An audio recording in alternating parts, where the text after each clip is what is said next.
Let's check if we're live. Let's literally check if we're live. But it will come through with the chat. With the chat. Okay, let's check. Is it right? Are we live on all the platforms today? Because hopefully we should be live on both Instagram and Facebook today. There we go. Instagram, awesome. Facebook. I know Instagram's a little bit behind, but we are. There we go. We're good on there. So you found us. I know I have. But I do want to check we're live on Facebook because that is the main one that we're usually there. Yeah, so the Facebook viewers are like our favourite kids. The Instagram ones, they're like the kids we've neglected for nearly 5 years now. Well, I'd feel bad though that is there ever a favourite kid? Yeah. Okay. Everyone says there isn't, right? And I don't have kids, right? But I would bet my bottom dollar that there's a favourite. Brilliant. Yeah. Well, look. Hey Jerome, how you doing? Nice to see you join us. Anyone else as well? If you have joined us live, it'd be great to drop your name in the comments. It will be. Whether you're on YouTube, Instagram, or of course Facebook. Yeah, great to be back. Actually, it's been a bit of a mad couple of months. I've been out to Nepal. We had a couple of trekking trips down to Cornwall, which was fun. Yeah, that was good. Yeah, I mean, are you familiar with the TTI setup? I'm just about familiar. With the TTI because it's been quite a few weeks. But I know Dave and Vicky have been carrying the torch whilst I've been away and busy and on other stuff. But it's great to be back. Hey, Bri, how you doing? Great to see you on here as well. Yeah, today, essentially, we're into July. We are. It's summer, Mm-hmm. and we did want to talk about Toubkal because we've got a lot going on about Toubkal this week and this month. Also, as well, we've got a lot going on with our summer sale as well, so really excited with that. But we wanted to talk about Toubkal, especially Summit Night, because it's very underrated peak. Yeah. I know Zach. Greetings from Zachariah. How you doing, Zach? Zach is here. Me and him actually went to the summit together in a storm. Sure, we'll talk about that. And his first journey, his first ascent, which was absolutely mental. Yeah. But yeah, so we're going to talk about Toubkal. So any questions around Toubkal, do drop in the comments. Obviously, of course, any trekking question, do drop in. And it'd be great to answer those, yeah. Are we on YouTube as well, are we? It's like I did surprise Dave with this. Yeah, I'm like, we're cross-platform today. Yeah, we're multi-platform. I didn't say what platform. And I feel bad as well because I want to just let everyone know they're feeling a little under the weather right now. You've had a bad couple of weeks, haven't you? Yeah, so if there's any noticeable, like, he doesn't seem very energetic type thing, just factor in that I'm normally like 6-7 times more energetic. But you seem fine. I'm doing my best. As long as the TTI doesn't go on longer than 6-7 minutes, I'll be fine. Exactly. Now, Dave's unfortunately, you've been struggling with your stomach a bit, haven't you? It's been a nightmare, mate. Yeah. I think it's going around. It is. I think I've heard it's going around. But luckily, we're literally 6 inches apart, so it should be fine. Yeah, I don't think we pass each other anything anymore either. It's like one immune system. So, but anyway, yeah, Toubkal. Yeah, where should we start? Well, Toubkal, essentially, we do 2 different trips. We do the 8-day, we do the 4-day. Over the last kind of 3-4 years, the weekender has become massively popular for us, probably more so than the 8-day. Yeah. Obviously, time is key, and also, you're smashing straight to the summit and then getting back down and going back to Marrakesh. So it kind of feels like that's more popular. And it'd be interesting as well, because I know a few of you who are on this have also done Toubkal. Be interesting to see your thoughts, how difficult you found it. Was it surprisingly difficult? Did you go into it and think, this is only just over 4,000 meters? And then next thing you know, on summit night, you're kind of lung busting steps up to the summit of Toubkal, and you're like, oh wow, this is a really difficult summit. So yeah, it'd be interesting to see that. I know just from our own perspective, I think we'll start there in terms of our take on Toubkal. I know you've done 3 trips on Toubkal. 3 now, yeah. 2.5. 2.5 summits. 2.5 summits, but 3 trips. And what did you think of it the first time you went then in terms of, and I know there was stuff going on then, but I suppose overall then in terms of your difficulty level, both how you thought it was going to be and then how it turned out to be? Yeah, sure. I mean, the first thing probably to outline as well is we probably do 4 trips if you factor in summer and winter as well. because they're almost like two very true. completely different experiences, aren't they? Definitely. So yeah, the first time I ever went to Toubkal, I think like a lot of people, I probably underestimated the challenge. Yeah. You know, especially if you've got prior experience, I think it's quite easy to underestimate Toubkal because you look at, I've done EBC 4 times, I've summited Kilimanjaro, and on both of those trips, you're well above 4,000 meters for a number of days. Yeah. And then you look at the summit of Toubkal and it's 4,100, and you think, well, you're only up there for a little bit, then you get back down. Yeah. So I'm pretty confident like I could do that. And then you think about some of the hard days you've done, particularly in my mind was like, well, I've done the Glencoe Challenge, 27 odd miles. I can do Toubkal. I thought you could say 27 times there. No, twice, 2.5 times actually. Again, I love the half. Talking about Glencoe Challenge, it's the last one this weekend. I know. No, yeah. Good luck to everyone that is doing it. Yeah, I won't be in attendance on this one, but 2.5 times. When I went to Toubkal on the first time, we went, I think, was it April? It was no, it was May, April into May. April. It was what we'd call spring, but actually still technically you have sort of winter conditions on the mountain itself.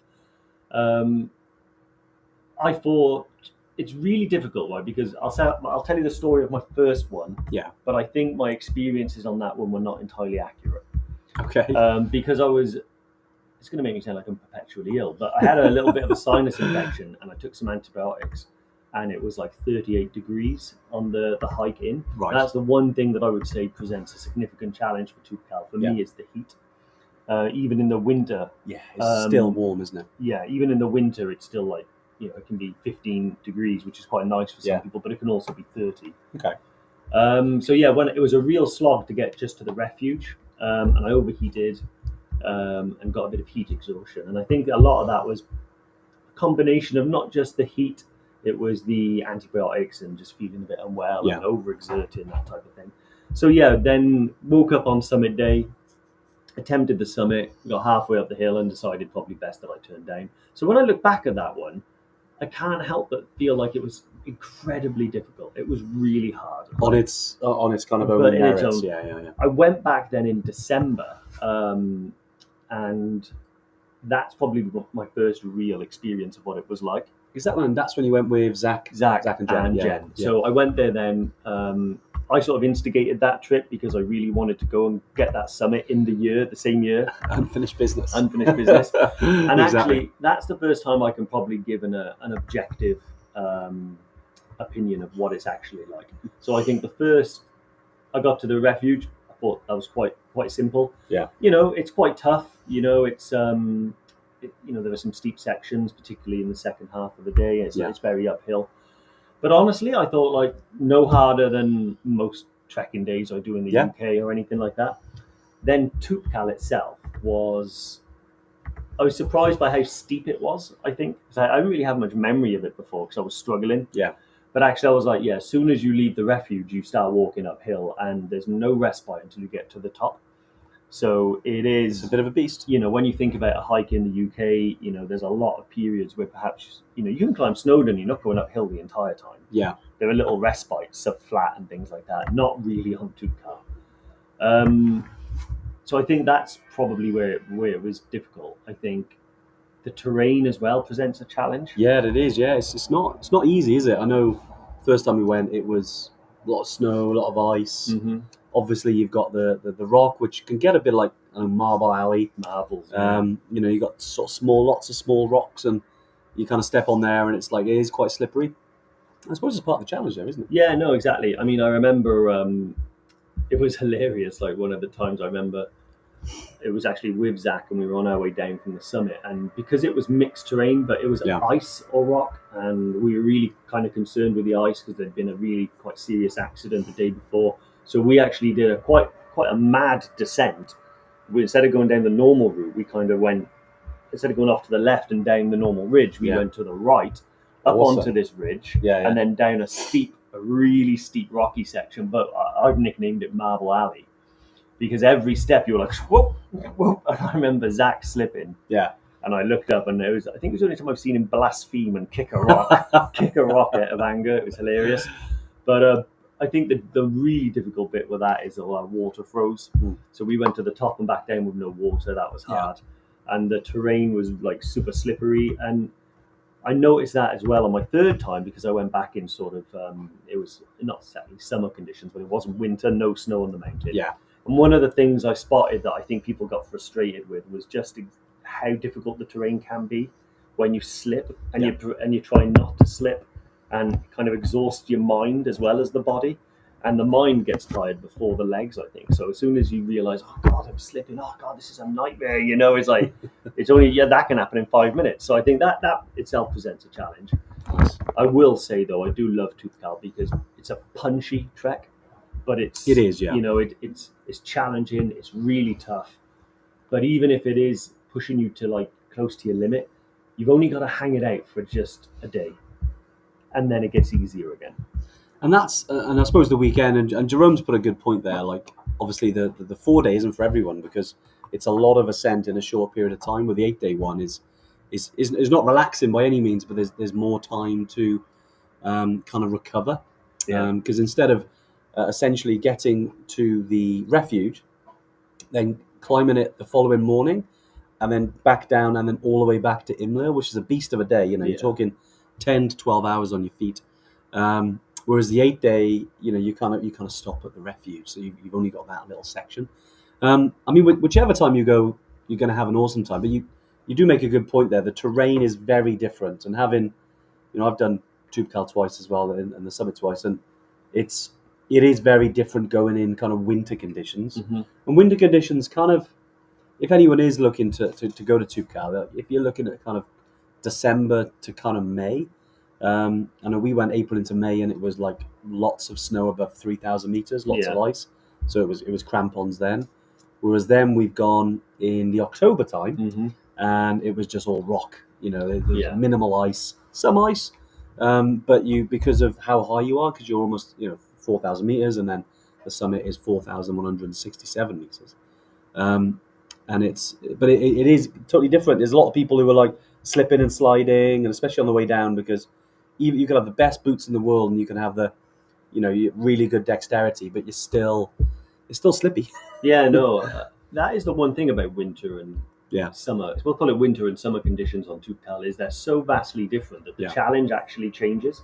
You're still climbing, you're still going to the same altitude, but the challenge feels very different. I actually think that physically climbing the mountain in winter, for me at least, might have been a little bit easier because I agree with that. Although it's snow definitely. and ice, if you've got crampons on, and if you're competent and confident to use crampons, then actually you don't slip.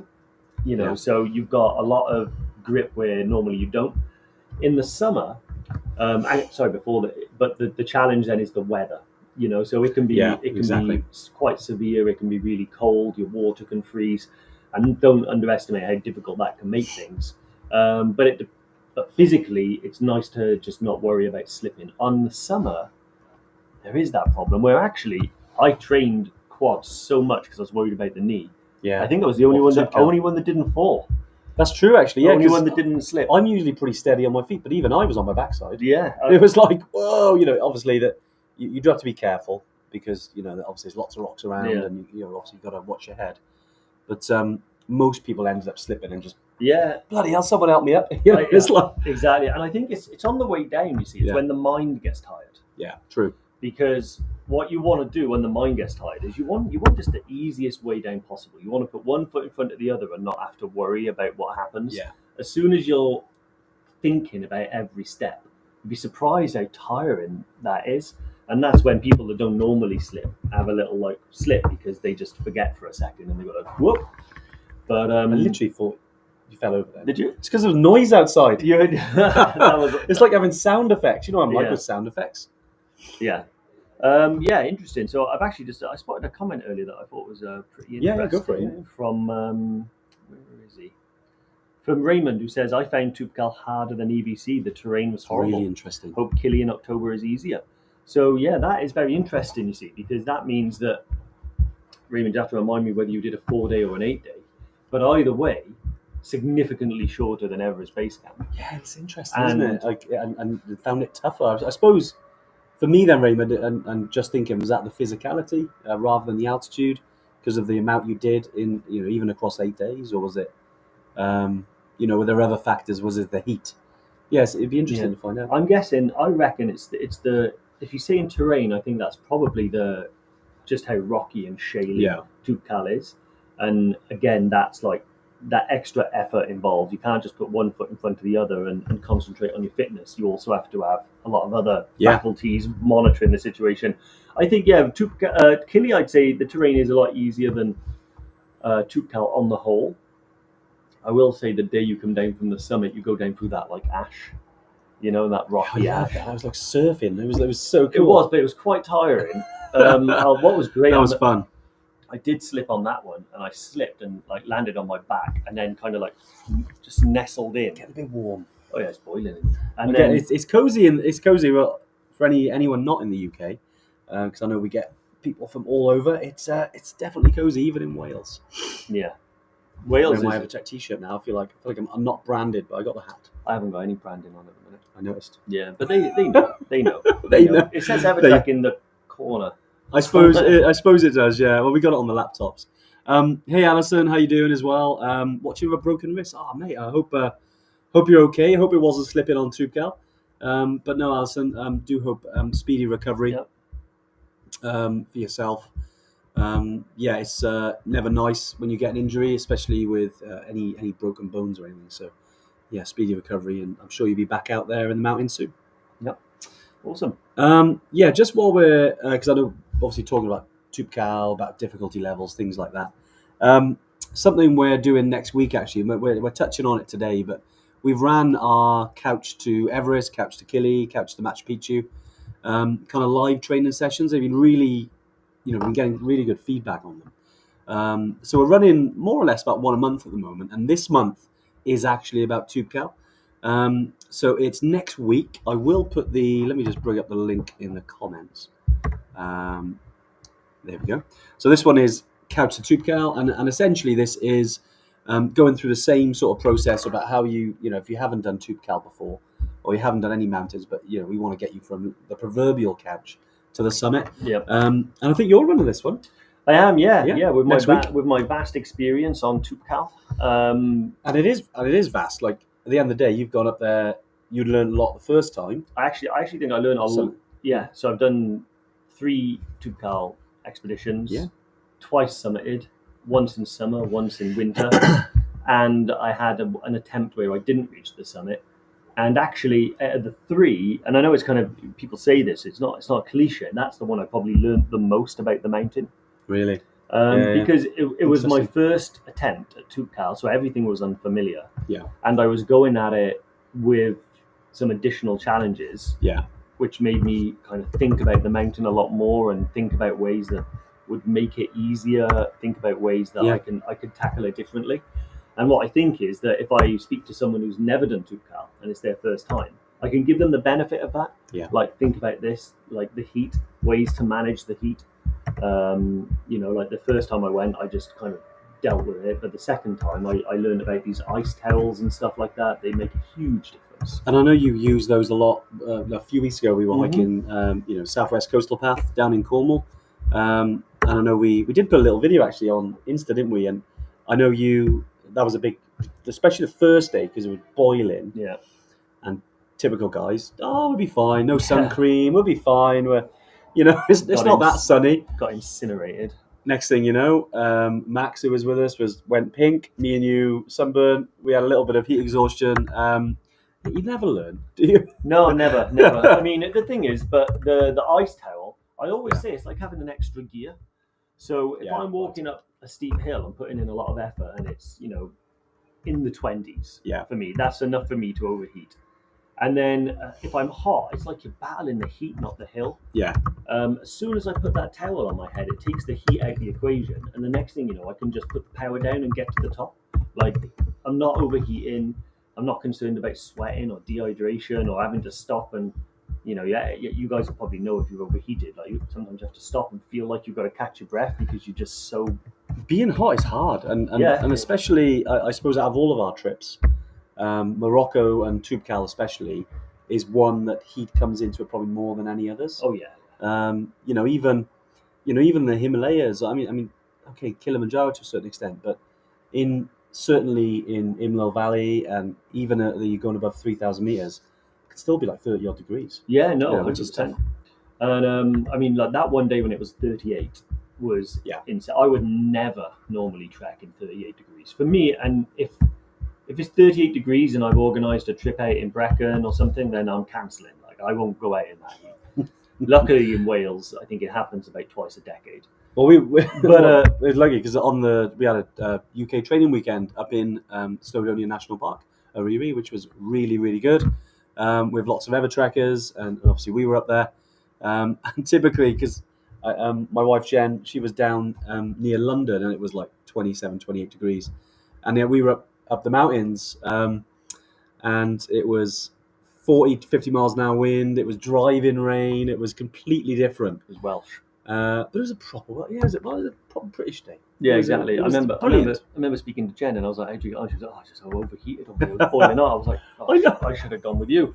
But yeah, Anne on her way to K2 base camp at the weekend. Yes, Anne, Awesome, I Anne. am. I'm going to be watching carefully for your arrival, but no need to be terrified. Just excited. Honestly, you're going to have an amazing experience. The team are all waiting for you, so yeah, look forward to that. It's and I think it's brilliant you say terrified. I always think it's the same feeling as excitement, Anne. You just got to rewire it and say, actually, I'm just bloody excited. But now you're going to have an amazing time. Yeah, let us know how you get on. Certainly on socials, it'd be great to see some pictures or videos. Always great for other Evertrekkers who haven't done the journey to kind of get a little bit of almost like an insider view into kind of what it's like. So yeah, definitely really really keen to see those pictures, Anne. Yeah, just obviously don't forget to tag us at Evertrek UK. Yep. Yeah, we can share them on Instagram or Facebook. Yeah, absolutely brilliant, and do look after yourself. Yeah, it's a toughie. I know lots of Evertrekkers who have gone out there, and obviously you're going to K2, which has the kind of height that's up there, isn't it, in terms of epicness. Mm-hmm. But even the trek is also difficult. But you'll have an amazing time. Yep. Marcus said, "Now you tell me about the heat." Oh well, too late now. I'll find out in March. March shouldn't be too bad. It's not bad actually. Yeah, Won't yeah. be too bad in March. I mean, having said that, I did just say I went in sort of April, May, and it was 38. But generally speaking, I think that was Yeah. probably a little out of left field for the time of year. Generally, July, August is when you can expect the roasting temperatures. I will say though, if you suffer with the heat, there's a couple of things that I generally do. So one, Yeah. I pack probably more base layers than most people do. Because if I sweat through a base layer, I want to be able to put a dry one on. And sometimes I'll do that, like I'll have a spare in my bag, a long sleeve one and a short sleeve one. My Yeah. favorite one is a mountain equipment one. It's short sleeve and it's got a big zip that comes down the front. It really helps you cool off. Staying hydrated as well is really important. Sometimes it's really difficult to make sure that you get the correct amount of water down you. But Yeah. you can supplement that with sort of electrolyte tablets, to replace those salts and things. So yeah, usually I'll put those in the water. Also on the way, one of my favorite things is there's these little like stalls that pop up along the trail. Not too frequent, but there's a few of them, and they got all these fresh oranges, and they'll Yeah, that's right. if you have some Yeah, cash with brilliant. them and that, they'll make you some like fresh orange juice. Really good to get down you, really refreshing, hydrating. So The freshest orange juice you'll ever have. It was. I do also like the ingenuity of their outdoor fridges, yeah, which just is like the best. Well, this is literally like a waterfall, right? yeah. But what they do is they get a pipe Yeah. that collects the water from the waterfall, and then they put it along and they drill holes in the pipe Yeah. and turn it into little sprinklers that go over like the bottles of Coke and I stuff. love stuff like that. Just it reminds me. Used to be a massive 18 fan back in the day, where they just have all this stuff and then they've got to create something out of what they can find. Do you know, I don't think I've ever seen a full episode of the 18. No way! Never. Oh my god! I got them at home. Yeah, We'll have to have that chat. awesome. We've never had a chat about the 18. I think after all these I don't years, think I've ever watched it. even though I suppose we're the A team of trekking here, aren't we? This is it. I think. If we were 18 characters, wondering who you would be. I suppose if you've never seen a full episode, you might not No. remember. Who's the? There's the. You'd be either There's- Face or there's- B.A. Baracus. There's the guy with a cigar, isn't it? Who's he? Murdoch, isn't it? Is it No, Murdoch? no, that's Hannibal. Hannibal, right? Who's the like? He's the skinny one. He's like Face. He'd like make a bomb or something. Oh no, that's Murdoch. He's brilliant. He's the helicopter pilot. And then yeah, Face is kind I of like the to watch character. it. I'm just You getting. need to watch I it. don't know. I don't know. I just know the. Any the 18 personality. fans there, definitely drop in the comments. Definitely related to adventure in some form. Even the newer kind of versions, definitely. We've got two Dianes. We got two Dianes. What's going on, Diane? There's two of you. We've got DLP Music. I take it then that's your YouTube login. So you're watching from two platforms, Diane. That is hardcore. I've got a lot to talk to Diane about because I'm learning the guitar Yeah, you're doing well. and I'm trying to understand a lot of music theory at the minute, Okay, and nice. it's blowing my mind a little bit.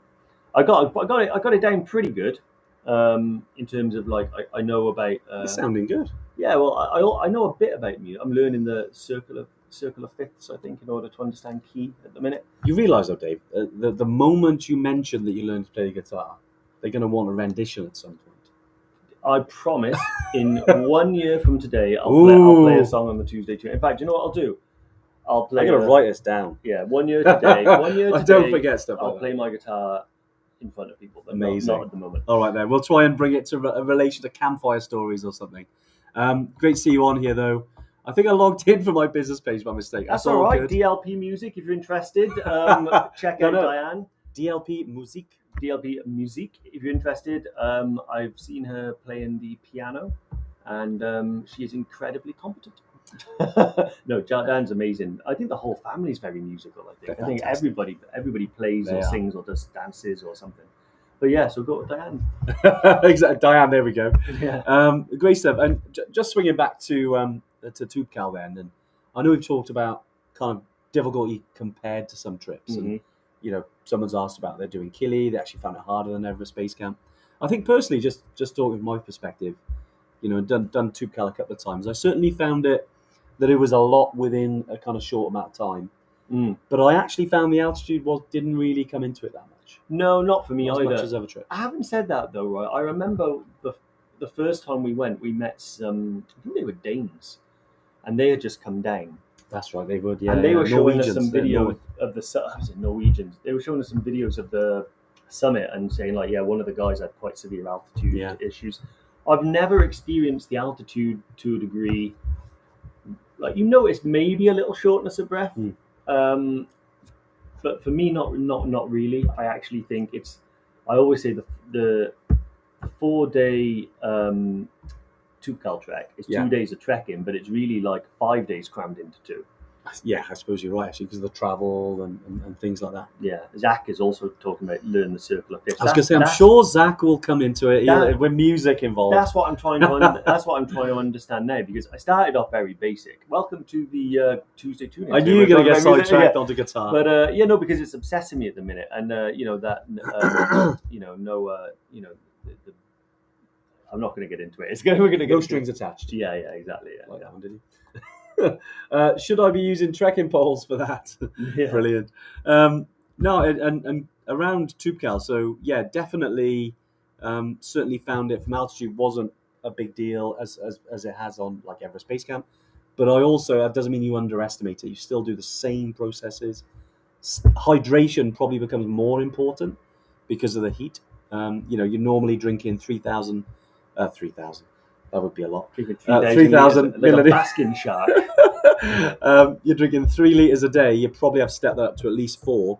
In the heat. So yeah, you want to make sure you're keeping on top of that, because anytime you go to altitude, even if it's, you spend a lot of time around 3,000 meters, 3,200 meters is where the refuge is. That's where you probably spend most of your time. So you still want to keep the hydration going, and then still the same process as the other trips.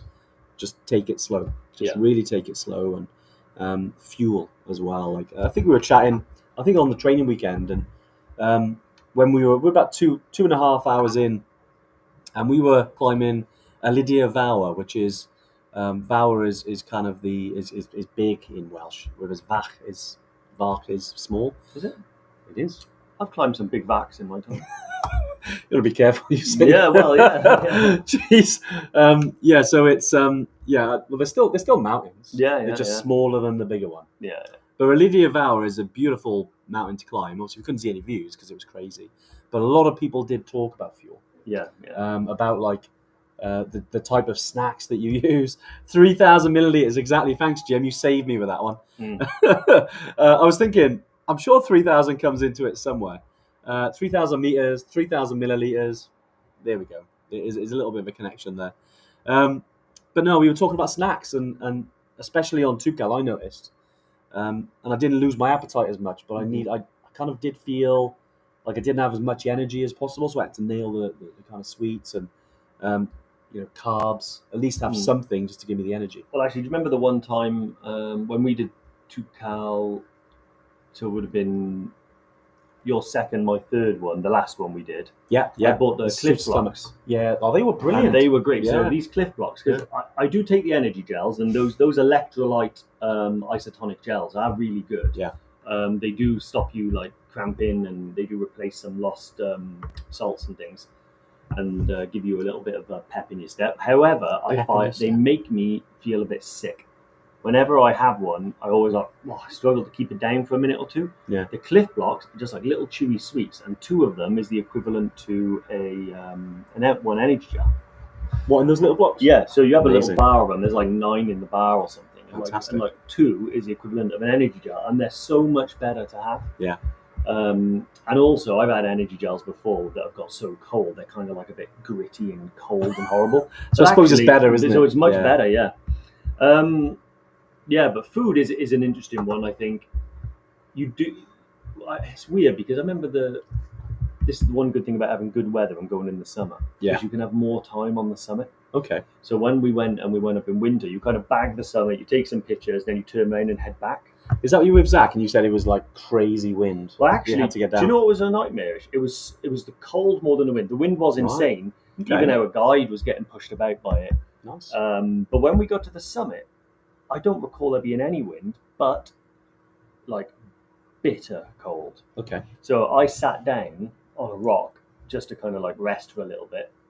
And when I stood up, I couldn't feel like my trousers were on because my ass had gone numb. So I was like, I couldn't feel my trousers. I was like, it was that bad. Brilliant. But that one was, the water freezing was it started to like occupy our minds. Like I think when we were about 2 hours, so about halfway down. Yeah. You're just thinking like, God, I'd do anything for a drink right now. And actually, we were nearly at the bottom, maybe an hour from the refuge, and we see one Nepalese guide and one, I'm not sure where he was, but he reminded me as I've trekked with a few like Swiss people before, Okay. and they're always like kind of in the tight fitting sort of spandexy stuff with like the poles, and he was one of them guys, and he had like a full mask on, and he was heading up so late. Like we were an hour from the refuge. Yeah. And he was with his guide, and we stopped and we chatted to the guide for a bit, and we said like, "Oh, why are you going up?" And he was like, "Yeah." And then we were like, "Oh, sorry." He was like, "I was like, be careful, man, because all our water's frozen." Yeah. Because he'd not long left the refuge, he pulled out a litre of water and said, "Oh, you can have mine." Oh, and me and Zach initially, British, were like, "No, of course you keep it." And he went, "No, have it." And we were like, "Okay, go."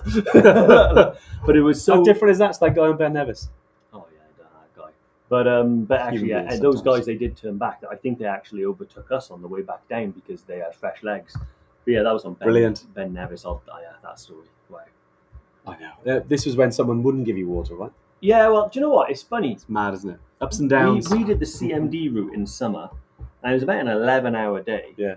And again, it was one of them where I took the maximum amount of fluid I could. Yeah. But underestimated how long it would actually take up. And I've said this before, I do think I could have got down 2-3 hours earlier. Well, you're waiting for friends. But you move at the pace of the group. You never abandon your mates. Exactly. Until you can see the pub, and then it's every man for himself. I was going to say I wasn't one of you. I wasn't with you. You were at a wedding. Yeah, it was. And I remember on the way down, I was chatting to this guy, and we were kind of friends. And it was only because the thirst was driving me insane. But we were like half an hour from the bottom. I said, "Oh, mate, any chance I have a sip of your water?" He said, "No, I need this." I was like... And he's on the way down? Half hour from the bottom. Ooh. And I was like, I could see this litre just sloshing around, and after a while I thought... That's hard work. After a while I thought, do you know what? I'm going to dangle this for you now, Dave. I actually thought, I'm going to stop and let him go on, because just seeing that litre is giving me very intrusive thoughts about booting him off the mountain. Brilliant. But no, yeah. I suppose, yeah, with Toubkal then, I know we've talked about, we've got the summer sale on, which is fantastic. If you go on our website, you'll be able to see all of the reductions across all of the trips. But whilst we're talking about Toubkal, I know there's something a little bit extra, Dave. Yes. With the, I feel like Dave's like, shit, what? Yeah, With sorry. the hammam, sorry. I know the post. Yeah, sorry. I was wondering, like, I was like, I honestly, I thought we were still talking about the trip, and I was like, what do we do extra on the trip? But, Sorry, my actually, bad. no, yeah. So, yeah, we are giving away. So everybody that books, will get the free hammam experience as well. If you've ever been to Morocco, you'll know that a hammam is an incredible sort of. It's cultural and both sort of relaxing. It's basically a Moroccan spa. Yeah. Where you can go and sort of detox and get rid of the mountain and stuff like that. It's an incredible experience, and anyone that books Toubkal with us is going to get that experience as well. Yeah, in July, because Yeah. as part of our summer sale as well, you will get, because not only do you get let's call it a spa day, or hammam experience, but you also get £150 off Toubkal as well, which is pretty cool. So yeah, definitely have a look on the website, guys, if you're interested in Toubkal. I know a lot of Evertrekkers on here who have already done Toubkal, which is awesome. But to anyone that hasn't, yeah, go for it. Go and check out and read out the details. Because I suppose actually something to say, since our last Tuesday Tune-In together, obviously there's been quite a lot of changes on the site. I know there's been a lot going on, something we haven't talked about for a while. It's been quite a very, very sort of big and relatively ongoing project, but we've broken the back of it, and actually we've done a kind of complete website refresh. It's something that we've wanted to do for a long time. For a long time, and I guess you'll never ever see her, but Jen as well has been working very hard on it. And it's one of those things we've wanted to do for a while, because we focus on sort of trips first, and then we just had we just need a shelf to sell these trips. And actually, as time went on, we thought, we want our shelf to look pretty. We want a beautiful shop window. So actually easy to use anyway. Yeah, it is. It's much more easy to navigate. There's a lot more information on there about each trip, food, accommodation, FAQs. That's all been fleshed out for all the trips as well. So guys, have a look at it. Have a look around, and let us know if you spot anything and you want us to add it, change it, or any feedback is always valuable. But amazing. Exactly, and there are something we created as well. We realised that although we do the maps on our mobile app, the Vamoose app, we added just a little kind of shot of a map overview of each trip as well. So hopefully that gives people a little bit more kind of, you can orientate yourself when you're looking at, okay, that's the kind of journey that's going to be. Definitely check it out. Something that we're really proud of. It took us, we started it back in December, kind of looking at our goals and what we wanted to do, and especially the trip pages, because they're the kind of have all the information of the trip. That's where you kind of look at and think, is this trip right for me? I know we've got our knowledge center, we've got other things as well, and especially on socials, we've got more of an engagement stuff. But we did want to kind of create that if you land on that and you're looking at is this trip right for me, we wanted to make sure you can make that decision on that page. So we put a little bit about the challenge as well, and I know we're talking about Toubkal a lot today, and especially how challenging it is. But for each trip now, your challenging is levels is broken down a bit better, so you can have a little look. I highly recommend you look on lots of the trips that we run, and the kind of our opinion on how we feel or what we think that challenge will be from a difficulty perspective. Yeah, always tricky to kind of get that sort of, because it is subjective, isn't it? Like kind of the difficulty level of things and stuff like that. You could take 5 people, and depending on so many different factors like health, fitness, weather.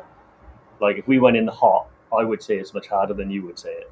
Exactly, yeah, because you do run naturally hot, and it is interesting, isn't it? And again, we don't mind quite a lot of that. Yeah, and we kind of know how to deal with our body at altitude, where you get some people in our team that might think differently, and they get to like 3,000 meters and they're struggling.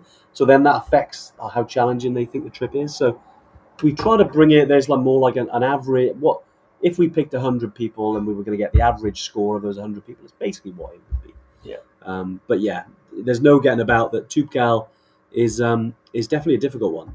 It's definitely a challenge, but it's an amazing trip. And I know we've talked a lot about the mountains, and I know we've touched on it with our man, but there's also the other part of the trip that we do when we get back to Marrakesh. Yeah, no, which is phenomenal. Morocco is so Marrakesh is in itself an entirely amazing experience as well. Like I think the bit I was most excited for, that I think everybody is the souks. Even though I'm the world's worst sort of haggler and barter, I know it's all part of the culture, right? But it's brilliant. I can't do it for some reason. Like my haggling You're just is nice. You're just nice. well, I mean, how much for that? 20 dirham. And I look at him and I go like, you just go okay. Like, am I happy to put, like I just can't do it.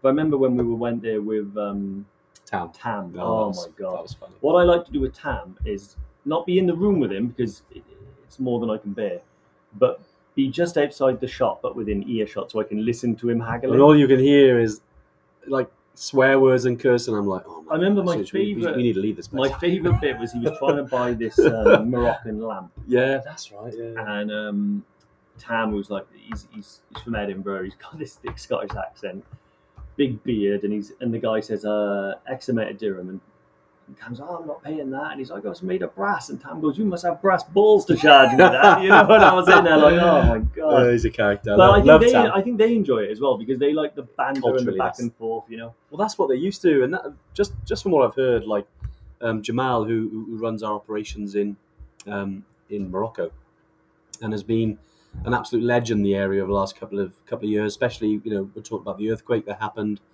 last year. Was it last September, or it was?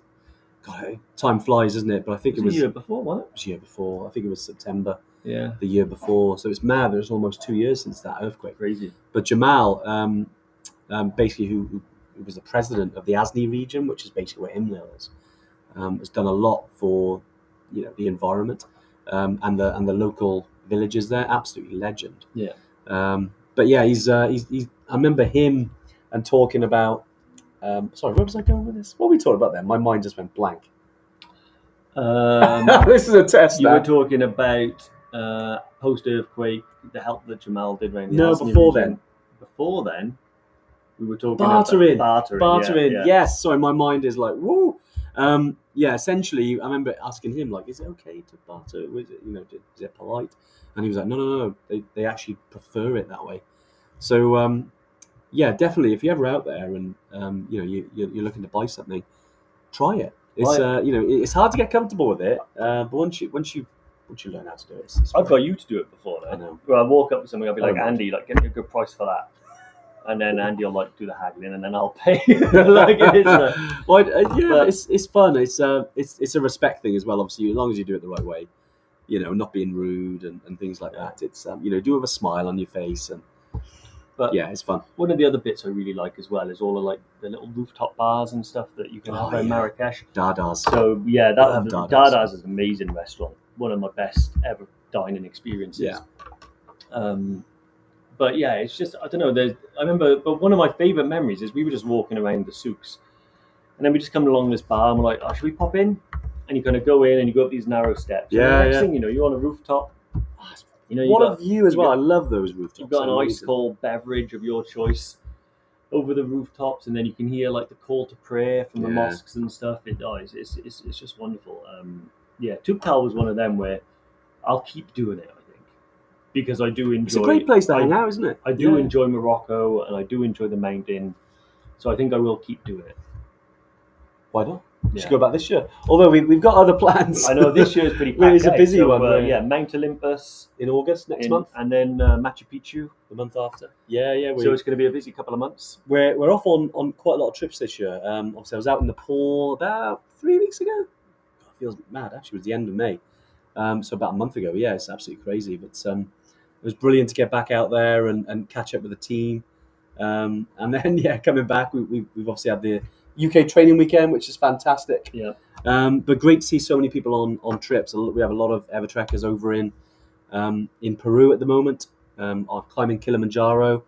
Obviously, Nepal season kind of finishes at the end of May, and it was fantastic. Obviously, John Davis, who we had on the Tuesday tune-in, Foxy, he went out there, and we're going to try and get him back so we can have a chat about that, and chat about his experience. And obviously, he reached Everest Base Camp, and it was great just to hear from his perspective, really, kind of how he was finding stuff.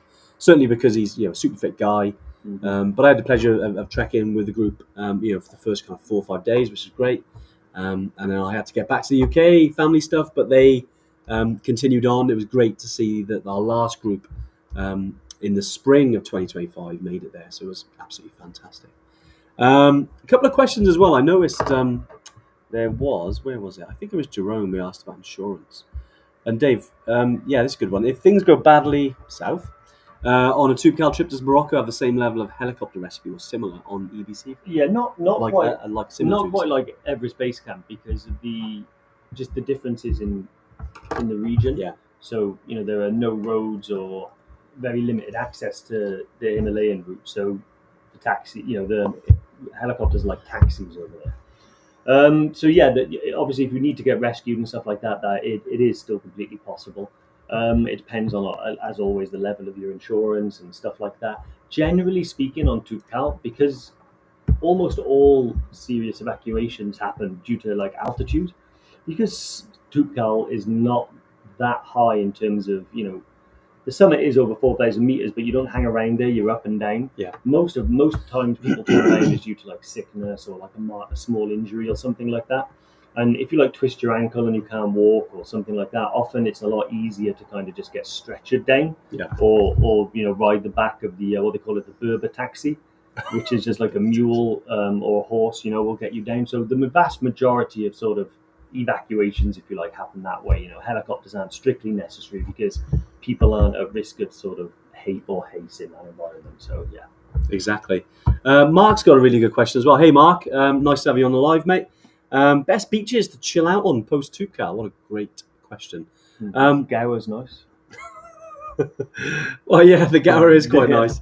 But no, when you're in Toubkal, there's a lot of lovely Agadir, Essaouira as well. Depends if you're into your surfing. There's plenty of places to hang out. Bit of a journey from Marrakesh.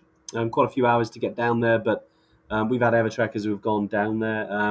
We're looking to put something together to kind of help Evertrekkers get down there. If you want to stay on a few days, but we haven't got that up and running just yet.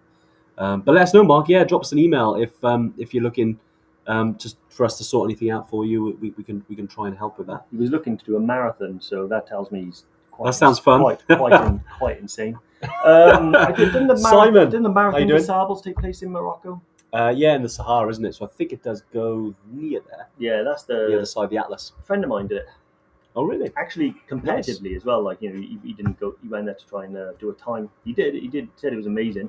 There's 5 marathons in 5 days, but I think on one of the days you can choose to do a double, and then you can get a rest day. So I reckon Bry would smash that. Yeah, Bry would be up for that. You've got to get up for that, mate. Turns out my idea of hell. One, I hate walking in sand. I hate running in sand. Yeah. And I hate the heat. I don't think it's all in the desert though. It's obviously they put it as that, but seeing pictures, I've seen it, mate. It's very sandy. It's very sandy. Okay. Mate, yeah. Brilliant. Well, look. Thanks for everyone for coming back. I know we've been busy the last kind of month or so. Hopefully, we'll get back to business as usual. Yeah, definitely. Things settle down. It's been amazing for Evertrek. A lot going on this year. Which has kept us all busy. So yeah, we are going to get back to making the Tuesday tune in. Kind of more of a regular thing. I know at the moment we're doing it, a couple of times a month. Hopefully we can get back to, if you guys are really, it's still useful, because we've been doing this for over almost 5.5 years now, since we started during COVID. So if people are still, have questions and everything, we'll still do this, which is amazing. But yeah, hopefully we'll be back next week. Any final thoughts around Toubkal? I think that it's a tough little cookie to crack, Toubkal. But you can have you can do the 8-day, which is actually a little bit more gentle. Yeah. The summit is still the summit, but you don't have to go to the summit and all the way back to Imlil in 1 day. For me, that's the key difference between the two, beyond obviously spending more time in the region. That's what makes the trip a little bit easier. So I think you've got 2 great options. Think about whether you like the heat or whether you prefer to do it in crampons.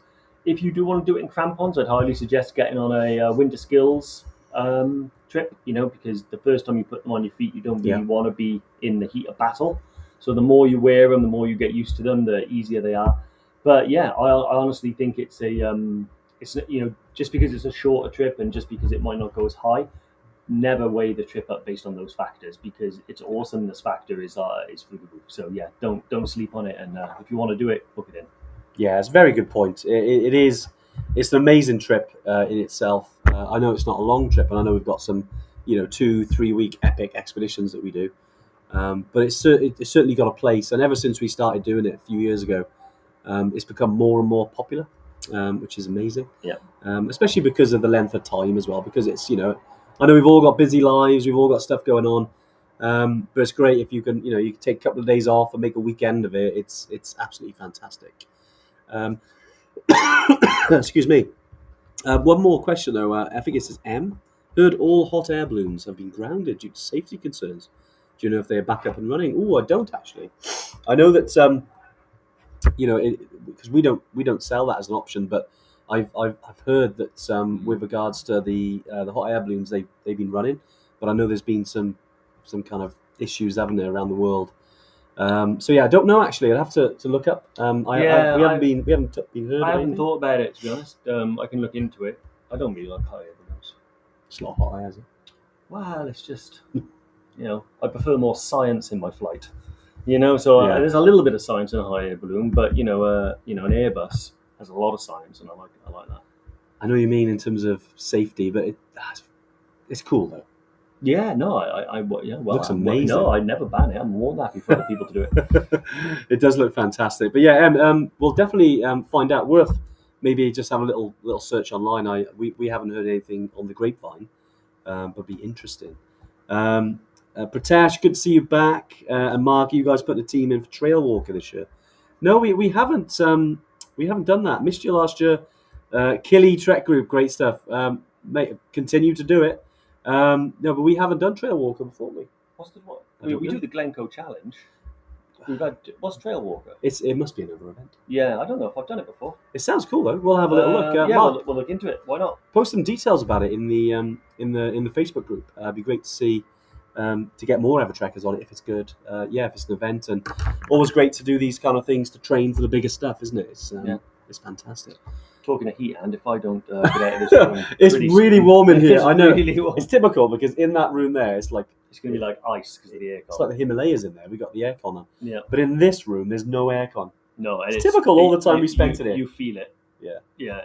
It's mad, isn't it? We got the window open, but that's just letting heat. It's not doing anything, Dave. But no, great to be back. Thanks everyone. We'll be back next week and have an amazing week, whatever you're up to. And with all this heat, just stay cool. Nice one.